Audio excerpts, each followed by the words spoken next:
Okay, welcome to my first video tier list. Today I'm going to be ranking the Brothers of Delta Chi by levels of cringe.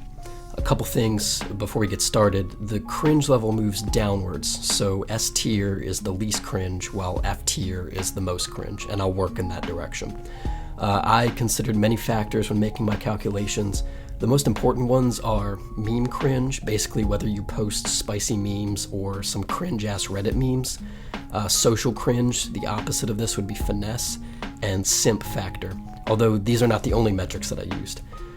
I also don't have time to rank every single one of you. I've got 17 of you on this list, no hard feelings or anything. I just kind of picked who I felt most comfortable assessing. So without further ado, let's get started. S tier. Starting off S tier, we have Waz. His meme game has really been on the come up since the inception of the VT chapter. He's super witty, he practically oozes finesse. He's able to simultaneously rock a mustache and turtleneck effortlessly. He's a 10 times better treasurer than me, and he does not embezzle your funds. Aiden is the third smartest programmer that's ever lived, behind only myself and Terry Davis. He's probably the only one who can really compete with me for best memes, at least when it comes to shit posting. In fact, he's really the only one that is great at memes, but not totally socially inept. Like, he has meme game and finesse, and which is a rare combination. Our last brother in S tier should not be a surprise to anyone. The meme master himself, Mr. Sweaty G. Benjamin Brian Chenal is simply the kindest, most supportive friend anyone can ask for. He practically radiates brotherhood. That's why he does such a good job at being the G. He really hits that G spot. Like, he actually pulls pretty effortlessly, and this dude practically started the meme culture here, and so it's all thanks to him. A tier. Who? Wow, what a great guy. Simp factor is absolutely negative here. Baker is the antithesis of simp. Like, the moment he steps foot in the vicinity of downtown Blacksburg, he exerts this aura like a fucking supernova where every woman in a 5-mile radius feels an immense disturbance in the force akin to none. Sal, just an A-plus guy in every regard. His gambling gains is big dick energy. He didn't post many memes, but he definitely appreciated them. Like, he knew a good meme when he saw one, and that counts for a lot. If you look up men of action in the dictionary, you will see a picture of Ethan and Tim. I mean, we're just lucky to be blessed with one of them. No, we got both of them. It's two for the price of, well, two. They both still have to pay dues, and that's like $1,100. B tier. Jake Clark. The dude's literally engaged, so the simp factor is 0. He's one of the most easygoing guys I've ever met, so social cringe is also non-existent. Despite all that, he was never a member of the meme chat. Like, he was literally never in it at all. And the only thing worse than posting cringe memes is not posting any memes at all.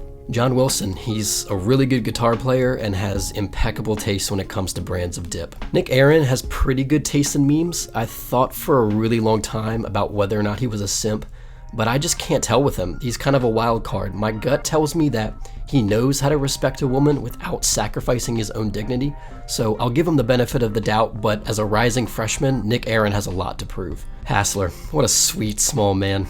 There's a reason he earned neutral good on the alignment chart. He is just a beacon of positivity. My day is instantly brightened tenfold after talking to him.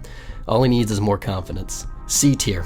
Blackout Ben. Now, how can a guy with a nickname like that only earn C tier?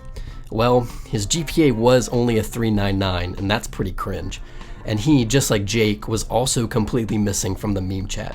I mean, our own president with no meme game? What the fuck? Jake Strick is kind of cringe. Like, 99% of what comes out of his mouth is a meme. Like, he has one mode of talking, and that's meme speak, which I personally find hilarious and love engaging with, but most people simply can't handle it. Even myself, I sometimes lay in bed at night and still hear the echoes of Yoda threatening to turn himself into a 2001 Honda Civic and commit vehicular manslaughter. My favorite drug, ketamine. The last entry in C tier is myself. Yep, I'm giving myself C. Even though I have like the best meme game ever, I'm pretty fucking cringe.